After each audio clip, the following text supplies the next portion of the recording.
اللهم رب هذه دعوة التامة الصلاة القائمة محمد رسول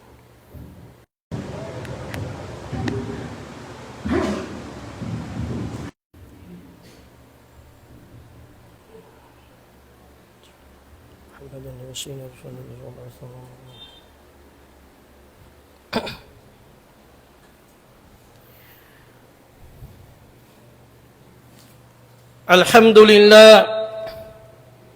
الحمد لله القائل في كتابه المبين بسم الله الرحمن الرحيم إنا أعطيناك الكوثر فصل لربك وانحر إن شانئك هو الأبتر وأشهد أن لا إله إلا الله وحده لا شريك له له الملك وله الحمد وهو على كل شيء قدير وأشهد أن محمدا عبده ورسوله وصفيه من خلقه وأشرفهم وخليله أرسله الله تبارك وتعالى بالهدى ودين الحق ليظهره على الدين كله فبلغ الرسالة وأدى الأمانة ونصح للأمة وكشف عنها الغمة وحذرها من البدع وجاهد في الله حق جهاده حتى أتاه اليقين صلوات ربي وسلامه عليه وعلى آله وصحبه أجمعين ومن تمسك بسنته واقتفى أثره إلى يوم الدين أما بعد فيا عباد الله أوصي نفسي وإياكم بتقوى الله فقد أفلح المتقون فقال من عز من قائل عليما يا أيها الذين آمنوا اتقوا الله وقولوا قولا سديدا يصلح لكم أعمالكم ويغفر لكم ذنوبكم ومن يطع الله ورسوله فقد فاز فوزا عظيما. Mga minamahal na kapatid sa pananampalataya, mga kapatid sa pananampalatayang Islam, narito na tayo sa ikatlo na araw ng Dhul-Hijjah. Ibig sabihin ay nandito na tayo sa pinakamaiinam na mga araw na siyang binanggit ni Allah subhanahu wa ta'ala nung nanumpa siya sa suratul Fajr, A'udhu billahi minash shaitanir rajim. Bismillahirrahmanirrahim. Wal fajri wa layalin ashr. Sinusumpa ko, sabi ni Allah, sa bukang liwayway, at sabi niya, wa layalin ashr, at sa 10 gabi.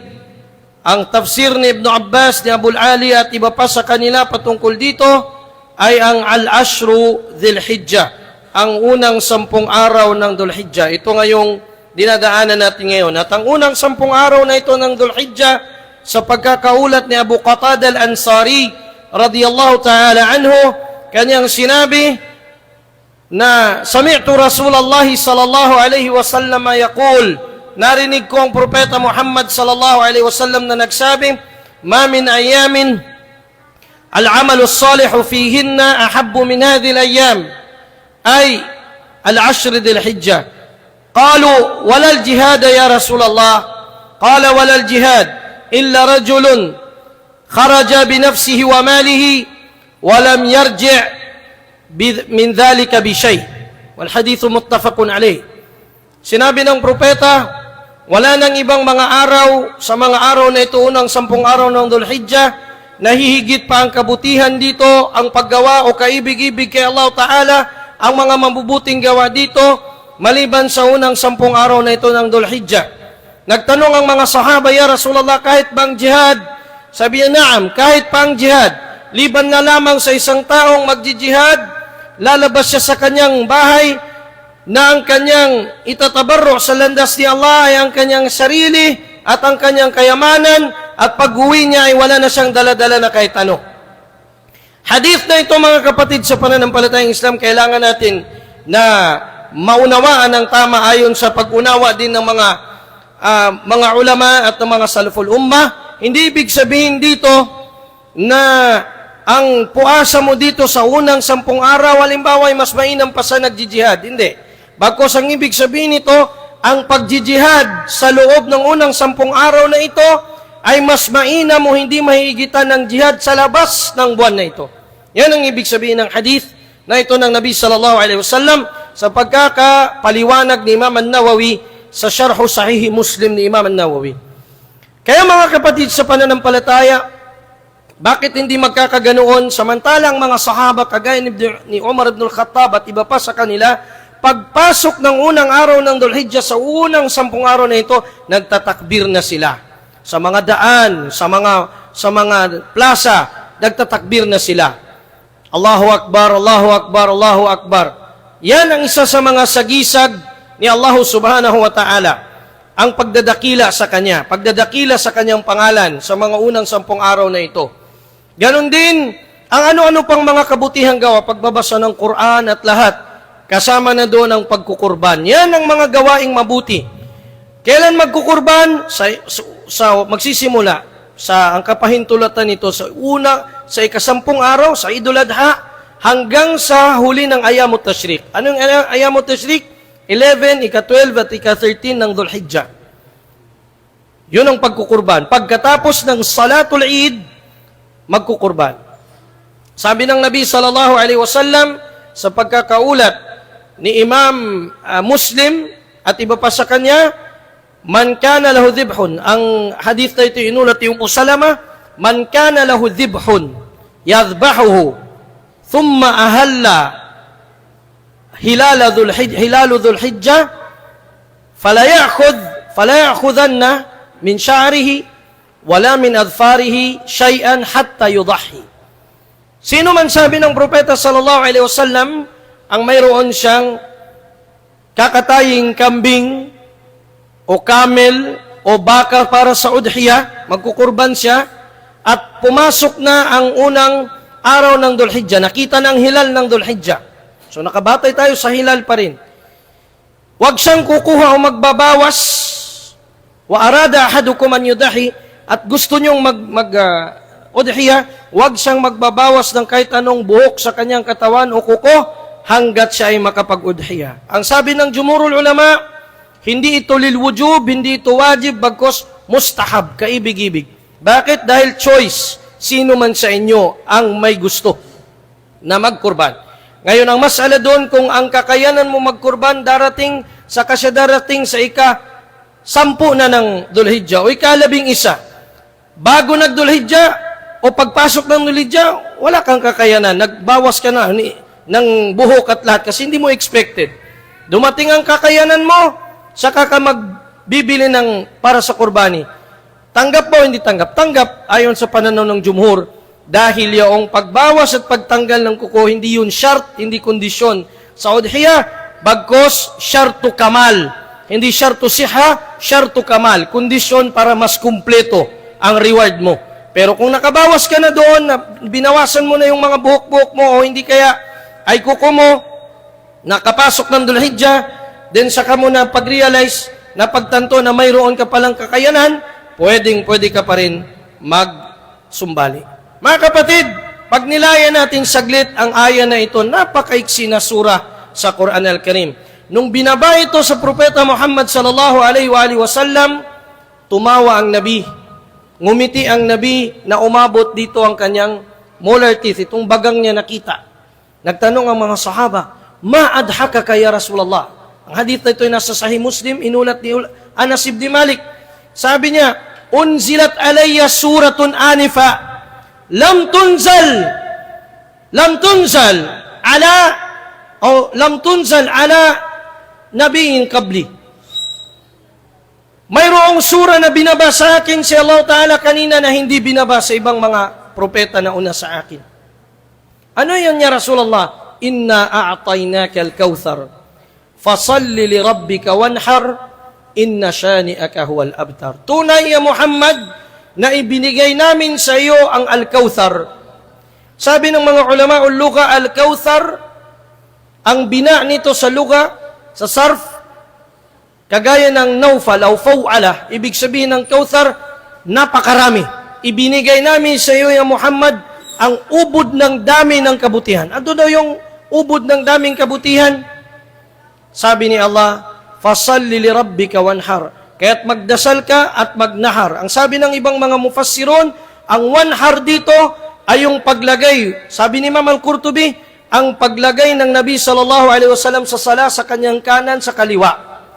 Dito sa pagkahulog ng takbir. Ang sinabi naman ng ibang mufassirun, Kagaya ni Imam Qatada, Mujahid at iba pa, sabi nila ay ad-dhabiha, al-udhiya. Ang ibig sabihin doon ay yung udhiya, magsumbali ka. Magsala ka ya Muhammad at magsumbali ka. Ang sala na tinutukoy dito, salatu Eid al-Adha. At yung pagsumbali, kurbani sa udhiya. Fasalli li rabbika wanhar. Inna shani'aka huwal abtar. Inna mubghidaka, ayong galit sa iyo, yun ang nakat.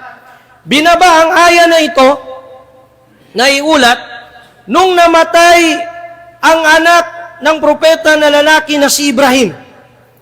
Anak niya kay Maria Kibtiya.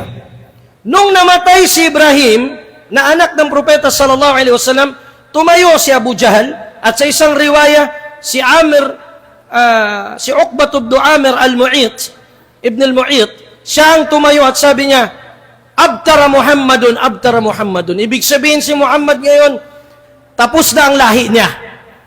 Kasi wala na siyang anak na lalaking nabubuhay, wala nang magmamana sa pagkapropeta niya. Abtar, sabi niya. Yung panginsulto na yun ng mga musyrikon sa kanya, pinalitan ng propeta ni Allah Ta'ala ng kaligayahan. Inna shani'aka huwal abtar. Yung nang iinsulto sa iyo, yung nagagalit sa da'wa mo ya Muhammad, siya ang abtar, ay munqati'ul baraka. Yun ang mapuputol, ang lahi niya, pati yung kanyang blessing sa mundong ito. Kaya ngayon, kahit tanungin ng mga muarrikhun, nung namatay o pinatay si Abu Jahal sa Gazwatul Badar, wala nang lahi niyang natira. Kasi kasama pati mga anak niya na ubos. Subhanallah. Mga kapatid sa pananampalataya, kung titignan natin ang maayos ito, magtataka ka, natuwa ang Nabi sallallahu alaihi wasallam ng labis na pagkatuwa. Si Allah, kapag may dumadatal sa atin na pagsubok at mananampalataya ka, bibigyan ka niya ng solace sa English pa. Bibigyan ka niya ng kaligayahan na doon ka mas liligaya na hindi ka maintindihan ng mga tao. Bakit ganoon? Dahil pangako ni Allah, وَمَنْ يَتَّقِ اللَّهَ يَجْعَلْ لَهُ مَخْرَجًا وَيَرْزُقْهُ مِنْ حَيْثُ لَا يَحْتَسِبُ. Tunay, sabi ni Allah, na sino mang may takot sa Kanya, manatili ka na firm sa iyong iman, hindi ka alis, may problema ka, nagsasala ka pa rin. May problema, walang problema, nagsasala ka pa rin. Ganun pa rin, mas lalo kang nagpapalapit kay Allah. Ang dagok na dumadatal sa iyo, insultuhin ka man ng mga tao, kutsain man nila pati ang agama mo, tandaan mo, ang kaligayahan mo doon ay dahil nasa tauhid ka at maaring ikaw ay nasa mamatay sa tauhid na yan, ang paraiso at ang rahman ni Allah ang kanyang ipinangako sa iyo. Al-Kawthar, tinanong ang Nabi sallallahu alaihi wasallam sa pagkakaulat ni Imam At-Tirmidhi sa kanyang sahih, su'ilan Nabi sallallahu alaihi wasallam, ya Rasulullah, mal Kawthar? Ano ba itong Kawthar, ya Rasulullah? Qala naharun fil jannah. Ito'y kasabi niya ay batis o ilog sa paraiso. Ilog sa paraiso. Wa ma'uhu abyad, na puti ikasabi niya ang tubig nito. Wa ta'muhu asal aw ahla min al-asal, na ang tinatawag na lasa nito ay mas matamis pa kaysa sa honey, kaysa sa pulot-pukyutan. Allahu Akbar. Kanino daw ito'y binigay? Sabi ng propeta, li ummati, para sa aking umma. Naiulat sa Sahih Bukhari na kapag nagtajawos daw, tumawid ng mga tao sa kantara, mag-aantay ang Nabi Muhammad sallallahu alaihi wasallam sa mga makakatawid sa sirat. Mag-aantay siya doon at sasalok siya mula sa tubig ng Kawthar at painumin niya ang kanyang umma. Allahu Akbar. Painumin niya ang kanyang umma. Pagkatapos ay magsasabi sa kanya ang mga malaika, o makikita niya ang mga malaika na hihilain yung iba mula sa kanyang umma papalayo sa kanya. At sasabihin niya, Ya Rabbi ummati, ummati, Panginoon ko, Ya Allah, ito ay mga umma ko. Sasabihin sa kanya, Innaka la tadri ma ahdathu ba'dak. Hindi mo alam ano ang mga bid'a na ginagawa nila pagkatapos ng kamatayan mo. Pagkatapos nito ay sasabihin ng propeta sallallahu alaihi wasallam, wa aqulu kama yaqulu al-'abdus salih, sasabihin ko ang gaya ng sinabi ng matuwid na alipin si Isa alayhi salam, wa kuntu wa kuntu shahidan alaihim madumtu fihim. Nung ako'y kasama nila, ako ang saksi sa kanilang ginagawa. Falamma tawaffaytani, ngayong inangat mo na ako sa taas, wala na ako, hindi na nila ako kapiling, antar raqibu alaihim wa innaka ala kulli shay'in shahid. Ya Allah, ikaw na ang nagbabantay sa kanila at ako ang nakakasaksi, naganap sa lahat-lahat. Nangangahulugan mga kapatid, ang makaprevent lamang sa pag-inom natin mula sa Kauthar na yon, walang iba kundi ang gawain at paniniwalang bid'ah sa mga gawain. Kaya kinakailangan sa isang Muslim, sa pag-aaral niya sa Tauhid, pag-aralan niya rin ang sunnah ng Nabi sallallahu alaihi wasallam at panghawakan niya ito kung saan man ang dalil, doon siya sumama dahil doon makikita ang tunay na pagsunod niya sa Nabi Muhammad sallallahu alaihi wasallam at hindi ipagkakait sa kanya ang ilog na yun ng Kauthar. Aqulu qawli hadha wa astaghfirullah li wa lakum wa lil muslimina ajma'in min kulli dhanbin wa khati'a fastaghfiruhu innahu kana ghaffara.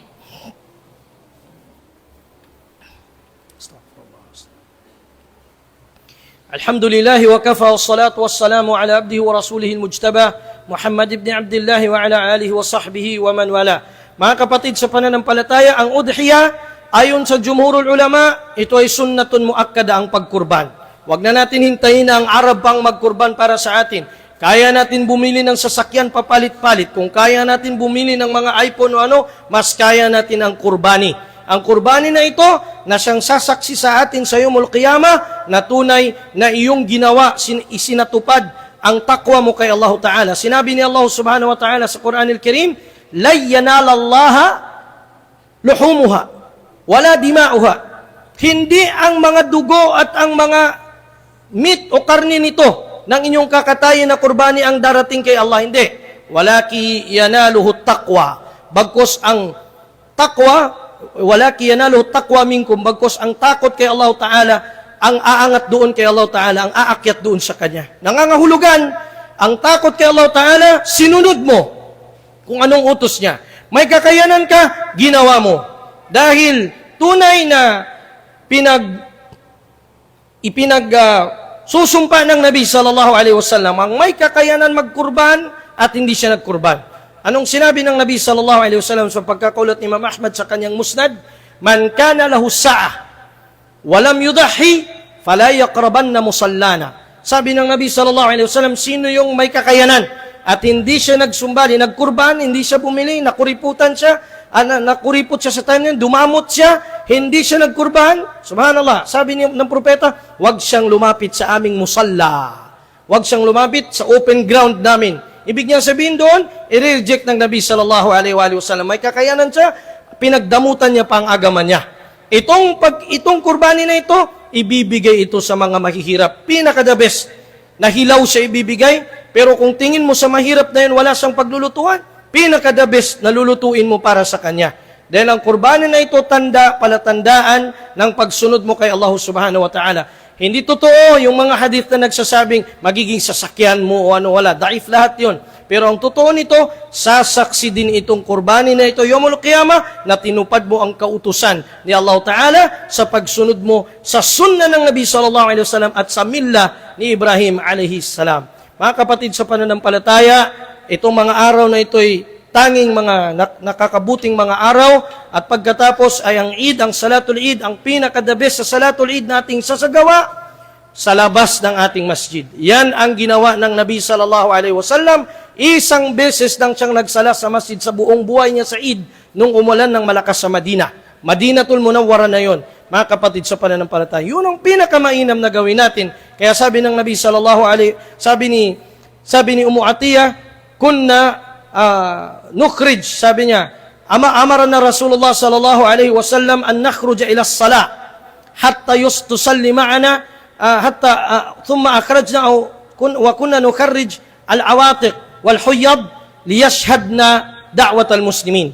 Kami sabi niya, muttafaqun alayh. Sabi ni Atiyah, inutusan kami ng Nabi sallallahu alaihi wasallam, lumabas kami sa disyerto, doon kami magsambahyang ng Eid, kasama ang yung mga hindi makapasok ng masjid, doon sila para masaksihan nila ang da'wa ng mga Muslim. At ito'y kabilang sa pagdadakila sa mga sagisag ni Allah. Sinabi ni Allah subhanahu wa ta'ala, "Dhalika wa man yu'azzim sha'air Allah فإنه من تقوى القلوب. Ganoon na lamang sabi ni Allah, at sino man sabi ni Allah Ta'ala magdadakila sa mga sagisag ni Allah, yun ay dahil sa takwa o sa kanyang takot kay Allah Ta'ala, sa kanyang pusong takot kay Allah, wamtithalu awamirillah, wajtinabu nawahihi, pagtupad sa kanyang pinag-utos at pag-iwas sa kanyang pinagbabawal. Ala tusallu wa tusallimu ala nabiyikum Muhammadin sallallahu alaihi wa alihi wa sallam. Faqad amarana Allah tabaraka wa ta'ala bidhalika, faqala man azza min qailin alima, inna Allah wa malaikatahu yusalluna ala nabi, ya ayyuhalladhina amanu sallu alaihi wa sallimu taslima. اللهم صل على محمد وعلى آل محمد كما صليت على إبراهيم وعلى آل إبراهيم في العالمين إنك حميد مجيد. اللهم ارض عن خلفائنا الراشدين أبي بكر وعمر وعثمان وعلي وعن بقية صحابة رسولك صلواتك وسلامك عليه ورضاك عن أصحابه أجمعين. اللهم أعز الإسلام والمسلمين وأذل الشرك والمشركين يا رب العالمين. اللهم انصر من نصر دينك واخذل من خذل دينك يا رب العالمين. اللهم انصرنا وانصر إخوتنا المستضعفين في غزة وفي كل مكان على أعدائنا أعداء الدين يا رب العالمين. اللهم اجعلنا من المقبولين يا رب العالمين. وإنا نسألك ونرفع إليك حجاجنا حجاج بيت الله الحرام، الله حجاج بيتك، اللهم أرجعهم إلينا سالمين غانمين يا رب العالمين، ومقبولين حجهم يا رب العالمين. وصل اللهم وسلم وبارك على نبينا محمد وعلى آله وصحبه أجمعين، والحمد لله رب العالمين. عباد الله، قوموا إلى صلاتكم.